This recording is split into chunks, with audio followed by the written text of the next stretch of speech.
Good morning, Bucknutters. It is Tuesday, February 9th, 2021. I am Dan Rubin. This is the Bucknuts Morning 5 and change.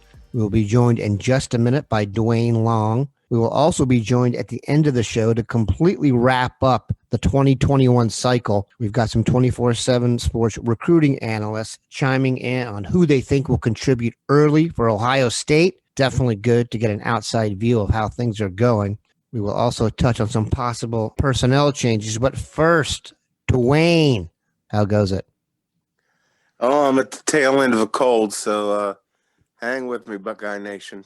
It is a snow-covered Gem City, but we are here to discuss Al Washington. The Ohio State linebackers coach is dealing with a pursuit from the University of Tennessee and new head coach Josh Heupel. They have offered him the open defensive coordinator spot. The offer is for 3 years and an average value of somewhere around $1.5 million, according to Football Scoop. However, Ryan Day and Gene Smith are pushing to retain him. Just before we hit the air, another report saying the Vols have not gone away quietly. There was some thought there would be a decision made by Washington yesterday. We may get one today. What is your thought on Al Washington?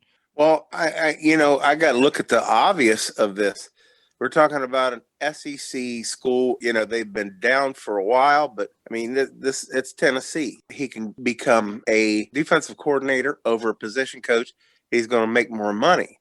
Now, we're hearing reports that he's probably going to stay, and it just doesn't make sense to me. I need to hear an announcement from him or from Ohio State that he's staying, that he's going to turn that down. A lot more money, and position coach. It's not like the defensive coordinator at Alabama A&M. It's Tennessee. So I need to see something concrete. I need to hear something come out of his mouth or the university's mouth that he's staying around. It doesn't make a lot of sense to me that he's going to stick around. I think it would really hurt, especially with recruiting. Look at that 22 class. That linebacker class is as good as we've seen here. What's going to happen if Al Washington leaves? I don't want to think about that. So it is highly important. I would say as big a recruit as we could get. We've got some big-time guys come in this last recruiting class, but Al Washington may be the biggest steal if we can hold on to him. Yeah, with Greg Madison leaving and Ohio State being a program with plenty of money, we should just pay him. Maybe give him some more juice. I do think they'll give him some more money. I hope he stays. I think we'll find out very soon. I'd be surprised if Ryan Day lets him go, but we shall see. All right, Duane, we are contractually obligated now that we are officially in the offseason to discuss quarterback at Ohio State. Justin Fields is gone. This is going to be a C.J. Stroud, Jack Miller battle with Kyle McCord possibly joining in. What's your vibe? I'm going to say it's more than possibly with McCord, simply because with all the missed practice, no spring last year, that's where the young quarterbacks would have established a real pecking order. We've had some sort of a season, but it's been disjointed. There just hasn't been enough reps for those two. Yeah, they're going to be ahead of McCord, but not as much as most quarterbacks are that are a year older. It's just not. McCord is going to be more in it. I think you have to say that going to the clubhouse, Stroud looks like the leader at this point. But I think it's going to be as intriguing a battle as we've seen in a while because they're just so even as far as talent's concerned. The one thing that gives Stroud an advantage is Stroud is the most mobile. It's not like Miller and McCord are not mobile, but Stroud is more closer to Justin Fields than he is the other two are. He can be a guy that when he breaks the pocket, the defensive coordinator on the other sideline is going, oh, hell, here we go. He can actually do something. He's not just going to extend a play. He's not going to just run for first down.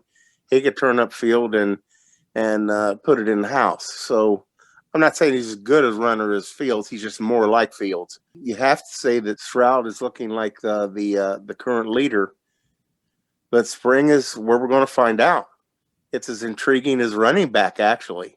And running back, I think, is what's being underestimated with how important it's going to be. Sermon had taken over and become the number one back. He's gone. Did Master Teague do enough that he's going to, he's the guy. He's going to be for sure number one in ink going into spring.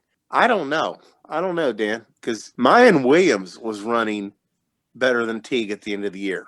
Teague is a very one-dimensional back. What he does extremely well. But he's just not that guy that, the one thing that you look back on with Dobbins is Dobbins was never, the play wasn't over when the hole wasn't there. Dobbins is going to find a hole. Teague, the hole's got to be there. And if it's there, watch out. This guy's strong. He's going to run through tackles, and he's really fast. But that's it. He just does not have that vision. He does not have that ability to change direction and get back up to speed and make something happen. He's not a one cut and go guy. He's just, straightforward. If the hole's there, wow, is it going to get interesting? So we've got some backs. Crowley's back, and of course, you've got Henderson coming in. I'm going to say this. I would call it a surprise if Teague comes out of spring as the number one back. If you look at the running back room, it's loaded. So you've got Master Teague, Mayan Williams, Marcus Crowley, TreVeyon Henderson, Evan Pryor, and we haven't even mentioned Steele Chambers, who found his way to the bench after suffering from a case of fumbleitis. 6 guys in the mix. There's no way 6 guys will be in the rotation. Like you mentioned, it would make sense to think that Teague would be the incumbent given his age and experience. I do think his best role on the team was as JK's backup.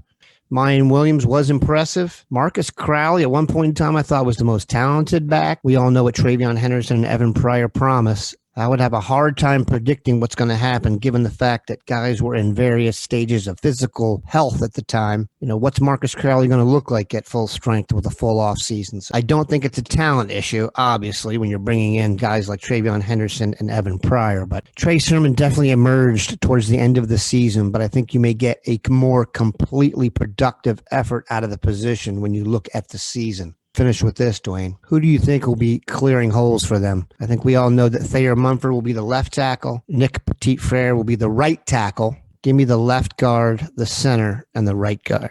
I think you got to go with Matthew Jones at left guard.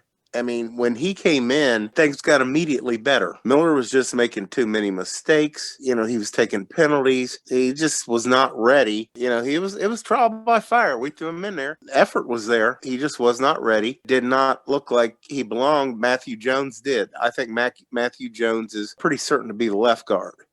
After that, it gets really interesting because you've got Miller, but here's where things go sideways, I believe. You've got Heupel. And when you watch him, this kid, Harry Miller, moves awfully well for an inside lineman. But Heupel moves like a tackle. The only reason Heupler's not a tackle is because he's not long enough. He's a 6'3" guy with arms that are just not long. And that is going to be, that's the only reason he's not playing tackle. So you put that kid in the mix, and it could completely change everything. Miller gets kicked out to guard. Anything can happen from there. Then you've got Duane Jones. He played left tackle at times.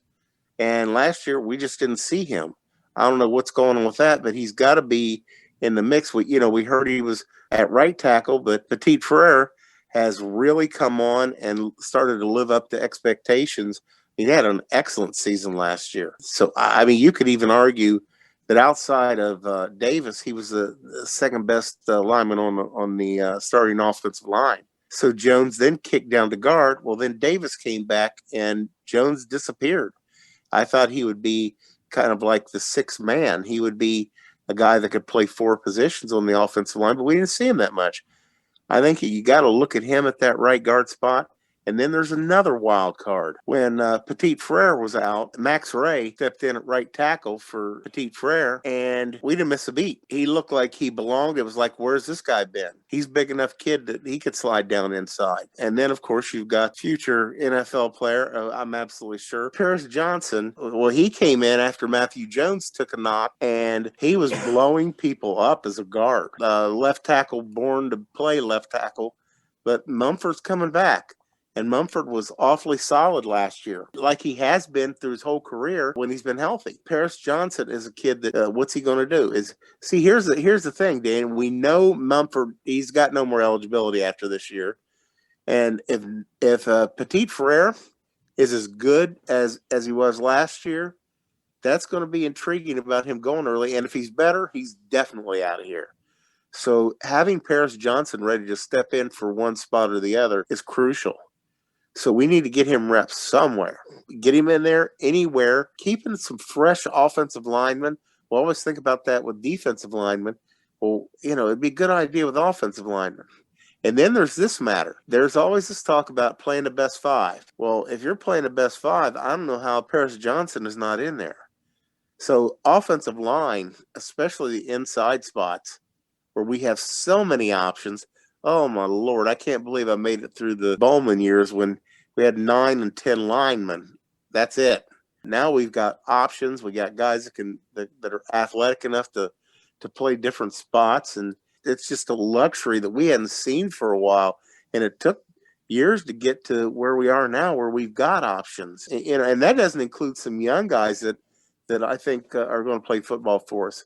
And the advantage in that is we've got the depth that we can go ahead and have a quality offensive line and still let those guys work in instead of being thrown in there like Harry Miller was. Offensive line is also another very intriguing position this spring. Definitely the deepest, like you said, group of offensive linemen talent-wise they've had. Most seasons we've gone into, there's been at least one spot where I was really worried if a guy went down, they didn't have anyone who could even appropriate a similar level of play in there.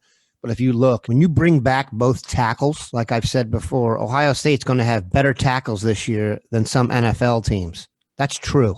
I think personally, I would love to see a Mumford, Johnson, Miller, DeJuan Jones, Nicholas Petit Frere group. And then the next year, you kick the guards out to tackle. You bring in Donovan Jackson at one of the guard spots. They are set on the offensive line. They've done some great recruiting up there. Greg Stadrawa has taken some shots for his ability to recruit, and he's had some help, but they have totally rebuilt that spot. I know the Kansas City Chiefs would have liked to have had Mumford and Petit Frere Sunday. Pat Mahomes certainly would have, considering the fact I think he ran something like 500 yards behind the line of scrimmage, a Super Bowl record. Very good point. We appreciate Duane stopping by. We're going to take a quick break. Stick around for a little blurb from the 24/7 sports people on which freshmen they think will make an immediate impact at Ohio State.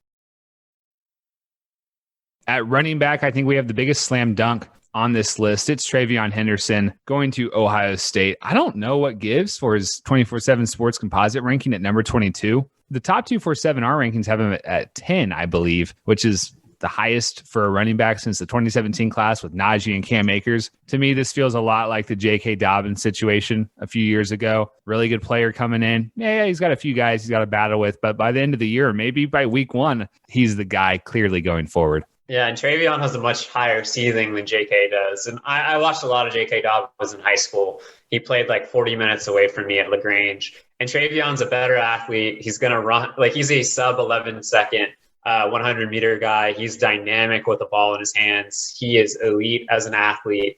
And I think he's a guy who immediately elevates the ceiling of that Ohio State running back room. I have no doubt he's going to play right away. And I would not be shocked if he overtakes Master Teague for that starting job by the kind of middle of the 2021 season. He's that good.